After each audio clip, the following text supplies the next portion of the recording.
पढ़ेंगे Wittig reaction के बारे में। विटिक रिएक्शन में जो हमारे पास बेसिकली सबस्ट्रेट होता है वो एक एल्डिहाइड या कीटोन होगा। उसका हम रिएक्शन करवाएंगे किसी फॉस्फोरस हैलाइड के साथ और जो हमारे पास प्रोडक्ट मिलेगा वो एक अल्कीन होगी।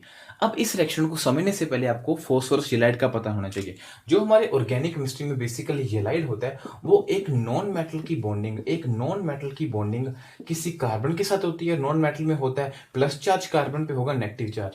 इस तरह के सिस्टम को जहां पे नॉन मेटल में प्लस चार्ज हो, कार्बन पर नेगेटिव चार्ज हो, इसे हम बोलते हैं येलाइड। अगर मैं नॉन मेटल हमारा फॉस्फोरस हो और उस पर प्लस चार्ज हो, कार्बन पे हो नेगेटिव चार्ज और इन पे सब्स्टिट्यूएंट भी लगे होंगे, इस तरह के जो हमारे पास सिस्टम होंगे, सबस्ट्रेट होंगे, उनको हम बोलते हैं फॉस्फोरस येलाइड।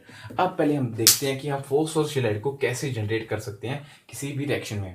मान लीजिए हमने एक मिथाइल क्लोराइड लिया, इसका रिएक्शन मैंने कराया ट्राइफिनाइल फोस्फीन के साथ, तो क्या होगा, ये फिनाइल इस सीएल को बाहर निकाल देगा, सब्स्टिट्यूशन रिएक्शन होगी, हमारे पास CH3 पे फॉस्फोरस आगे जुड़ जाएगा और यहाँ पे आ जाएगा प्लस चार्ज। अब देखना नेक्स्ट स्टेप में क्या होगा।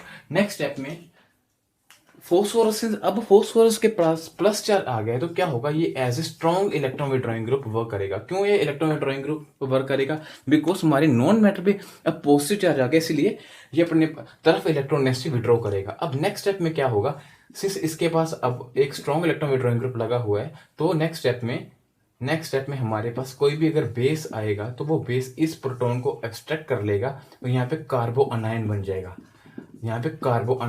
और इस तरह के सिस्टम को ही हम बोलते हैं फॉस्फोरस हैलाइड।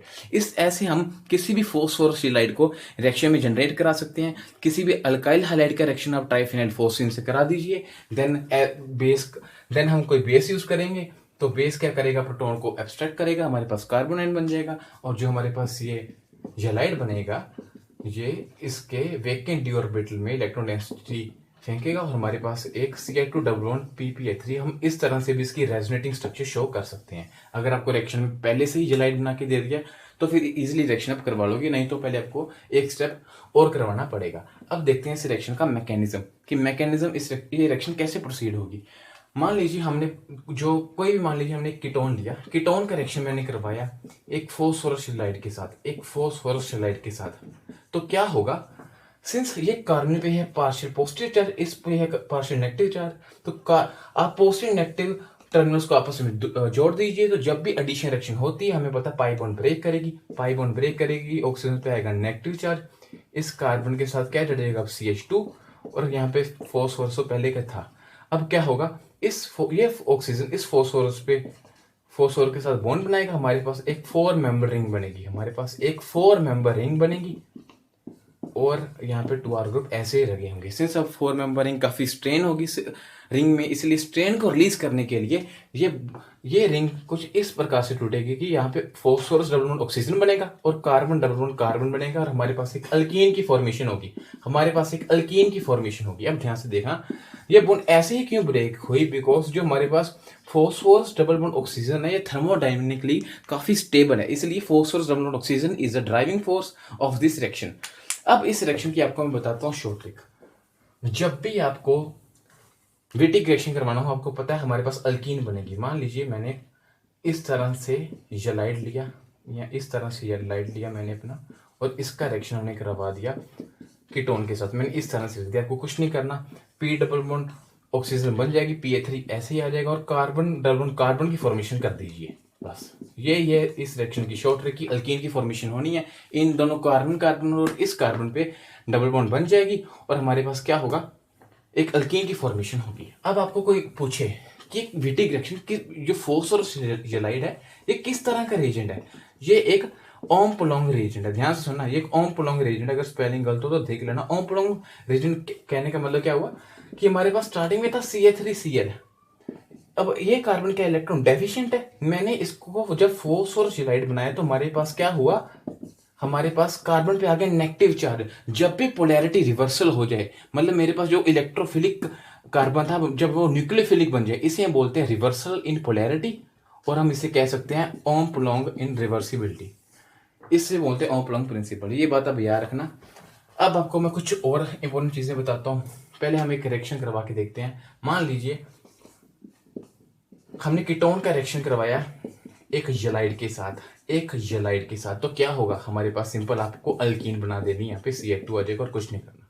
मान लीजिए अगर मैं एक सबस्ट्रेट में मेरे पास कीटोन हो और एक सबस्ट्रेट में ही मेरे पास एल्डिहाइड हो, अब वो हमें एक इक्विवेलेंट दे दे, किसका एक इक्विवेलेंट दे दे, हमारे फॉस्फोरस येलाइड का। आप बोले प्रोडक्ट बताओ, हमें पता है कि ketone are more reactive than aldehyde are more reactive, ये ज्यादा रिएक्टिव है। क्यों ज्यादा रिएक्टिव है? बिकॉज इसके पास एक अल्काइल ग्रुप लगा है, यहाँ पे क्या लगेंगे, कीटोन के पास 2 अल्काइल ग्रुप लगे हैं, इसमें इलेक्ट्रोनेगेटिविटी बढ़ाएंगे, इसका इलेक्ट्रोफिलिक कैरेक्टर कम करेंगे, इसीलिए जो हमारे पास एल्डिहाइड है वो ज्यादा रिएक्टिव है। इसीलिए अगर एक इक्विवेलेंट दिया हो तो हमेशा आपको पहले यहाँ पे अल्कीन बनवानी है, हमारे पास जो प्रोडक्ट बनेगा यहाँ पे CH2 लग जाएगा।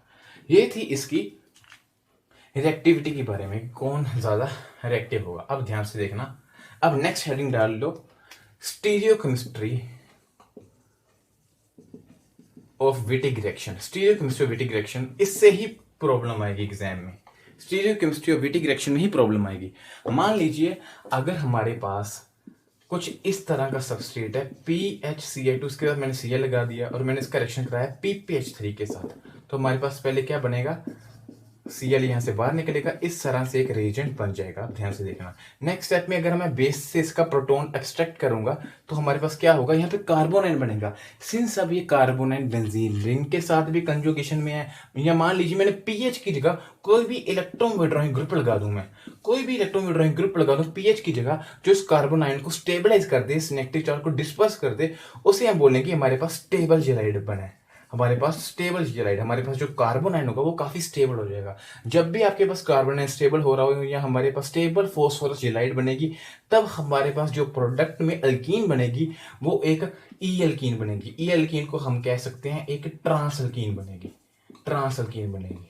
और मान लीजिए अगर इसकी जगह पीएच की जगह मैं कोई मिथाइल या अल्काइल ग्रुप लगा दूं, कोई अल्काइल ग्रुप लगा दूं, अब अल्काइल ग्रुप क्या है, इलेक्ट्रोनेगेटिविटी और बढ़ाएंगे, अब इससे तो खींचेंगे नहीं, इसीलिए अब इलेक्ट्रोनेगेटिविटी और बढ़ाएंगे तो ये कार्बोनाइन और स्टेबल अनस्टेबल हो जाएगा। अब ये कार्बोनाइन और अनस्टेबल हो जाएगा अगर इस पर इलेक्ट्रोनेगेटिविटी और बढ़ेगी। इसीलिए हमारे पास उस केस में जब यहाँ पे इलेक्ट्रॉन डोनेटिंग ग्रुप लगेंगे, इलेक्ट्रॉन डोनेटिंग ग्रुप इसे अनस्टेबल कर देंगे, तो अनस्टेबल जब हमारे पास फॉस्फोरस हेलाइड होगा उस केस में हमारे पास प्रोडक्ट बनेगा वो सिस बनेगा। मतलब अगर इंटरमीडिएट आपके पास सिस, आपके पास इंटरमीडिएट अगर अनस्टेबल है तो प्रोडक्ट भी अनस्टेबल होगा, मतलब आपके पास सिस अल्कीन बनेगी, और सिस अल्कीन को हम जी अल्कीन भी बोल सकते हैं। अब इसको मैं आपको एग्जांपल के साथ करवाता हूं, फिर आपको ज्यादा अच्छे से क्लियर होगा कि क्या स्टीरियोकेमिस्ट्री का रोल है इस रिएक्शन में। अब देखिए ध्यान से, मान लीजिए हमने इसका रिएक्शन करवाया PHCH2I के साथ, देन PPA3 के साथ, नेक्स्ट स्टेप में बुटाइल लिथियम। जब भी आपको अल्काइल लिथियम कोई सबस्ट्रेट मिल जाए, कुछ इस तरह का रिएजेंट मिल जाए, याद रखना ये एक बेस एक्ट करता है, जनरली एक बेस एक्ट करता है। आपके पास ये जेलाइड जो बनेगा उसमें कार्बन पे जो हाइड्रोजन का एब्स्ट्रैक्ट करने का काम ये बेस काम करेगा, इसलिए आपके पास क्या बनेगा, इस तरह से एक जेलाइड बन जाएगा। अब हमारे पास क्या दिया है, एक स्टेबल कार्बोनाइन बन रहा है। स्टेबल क्यों, बेंजीन रिंग के साथ एक कंजुगेशन में, इसलिए प्रोडक्ट भी क्या होगा, स्टेबल बनेगा। स्टेबल कहने का मतलब एक एक ई अल्कीन बनेगी, एक ई अल्कीन मतलब इसके साथ ऐसे पीएच होगा कि ये दोनों ग्रुप आपस में ट्रांस होंगे, इसे हम बोलेंगे ई अल्कीन। ये थी स्टीरियोकेमिस्ट्री ऑफ दिस रिएक्शन। अब आपको मैं कुछ और इसकी इंपॉर्टेंट रिएक्शन बताता हूँ जो कि पेपर में आ सकती हैं। मान लीजिए अगर आपको इस तरह से कोई सबस्ट्रेट दे दे बेसिकली, और दोनों साइड कीटोन दिए हैं, अब रिएक्शन करवाए, मान लीजिए अब रिएक्शन कराए हो इसके साथ एक फॉस्फोरस हेलाइड के साथ, और पूछे प्रोडक्ट क्या बनेगा। अब ध्यान से देखना, मैं आपसे पूछूं, एक मिनट रुकना, मान लीजिए इस तरह से सबस्ट्रेट हो, इस तरह से, अब आपसे पूछे कि बताओ प्रोडक्ट क्या होगा अगर मैं इसका एक इक्विवेलेंट यूज करूं। सिंस हमारे पास अब क्या हुआ, यहाँ पे एक alpha beta unsaturated carbonyl compound है, अल्फा बीटा अनसैचुरेटेड कीटोन है, तो क्या होगा, ये इसकी रिएक्टिविटी, इसकी इलेक्ट्रोफिलिसिटी कम कर देगा, ये अल्कीन इसकी इलेक्ट्रोफिलिसिटी कम कर देगा। इसीलिए इस यहाँ पे जो कार्बोनाइल बना है या जेलाइड बना है वो यहाँ पे इजीली एडिशन नहीं करेगा, इसीलिए ये क्या करेगा, इस साइड पे प्रेफर करेगा। जो नॉन कंजुगेटेड कार्बोनिल होगा वो ज्यादा स्टेबल, वो ज्यादा मोर एक्टिव टुवर्ड्स हमारे विटिक रिएक्शन होगा। ये बात याद रख लिए, जो हमारे पास आइसोलेटेड कार्बोनिल होगा बेसिकली, ये नॉन कंजुगेटेड कार्बोनिल होगा, वो मोर एक्टिव होगा किसके, टुवर्ड्स विटिक रिएक्शन। ये इसकी सिलेक्टिविटी थी, याद रखना। अब आपको मैं कुछ और प्रॉब्लम्स कराता हूँ। पहले एक और चीज़ बता देता हूँ आपको, एक स्पेशल विटिंग रेजेंट के बारे में। स्पेशल विटिंग रेजेंट, अब ये स्पेशल विटिंग रेजेंट है क्या? जब भी आपके पास विटिंग रेजेंट कुछ इस प्रकार से बन रहा हो, इस प्रकार से बन रहा हो, ध्यान से देखना। यहाँ पे क्या है, हमारे पास OMe है, ध्यान से देखना, यहाँ पे क्या है, OMe है। तो क्या होगा, जब अगर हमारे पास कार्बन पे O मिथाइल है, ध्यान से देखना, अगर हमारे पास रिएजेंट इस तरह से बन रहा है फॉस्फोशिलाइट, तो क्या होगा, मान लीजिए मैंने इसका रिएक्शन करवाया इस रिएजेंट के साथ, तो आप क्या करोगे, इसके साथ इसकी डबल बॉन्ड बना दोगे, इसके साथ आप इसकी डबल बॉन्ड बना दोगे। देन आपको एग्जामिनर क्या करेगा, नेक्स्ट स्टेप में एसिड प्लस वाटर दिया होगा। अब एसिड क्या करेगा, ये प्रोटॉन, ये हमारे पास ऑक्सीजन है के पास जो लोन पेयर है, वो इस प्रोटॉन को एब्स्ट्रैक्ट करेगा। हमारे पास क्या आएगा, ऑक्सीजन पे आएगा प्लस चार्ज, ऑक्सीजन पे आएगा प्लस चार्ज, ध्यान से देखना। अब ऑक्सीजन पे आएगा प्लस चार्ज, तो क्या होगा, यहाँ पे वाटर इस मिथाइल पे अटैक करेगा और यहाँ पे ऑक्सीजन पे प्लस चार्ज खत्म हो जाएगा। ध्यान से देखना, बस सॉरी है, यहाँ पे थोड़ा काफी गड़बड़ हो गई है, मैं आपको यहाँ पे करा देता हूँ। मान लीजिए हमारे पास यहाँ पे OMe बना है, इसकी हमने प्रोटोनेशन करा दी, यहाँ पे आया ऑक्सीजन पे आया हमारे पास प्लस चार्ज, ध्यान से देखना, ऑक्सीजन पे आया है प्लस चार्ज।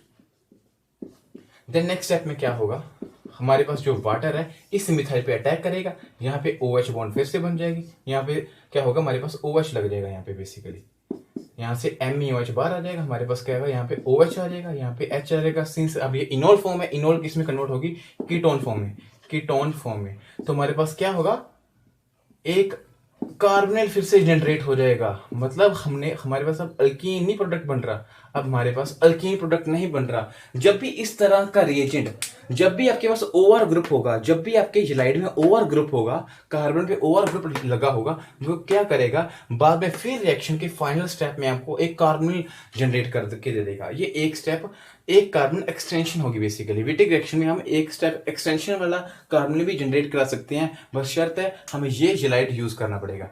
ये था विटिक रिएक्शन बेसिकली। इसकी प्रॉब्लम्स हम नेक्स्ट लेक्चर में डिस्कस करेंगे और आपको मैं प्रीवियस ईयर प्रॉब्लम्स और मोस्ट एक्सपेक्टेड जो क्वेश्चन है इस रिएक्शन के, वो आपको मैं डिस्क्रिप्शन बॉक्स में इसका PDF दे दूंगा, आप वो ट्राई कर लेना। Thank you.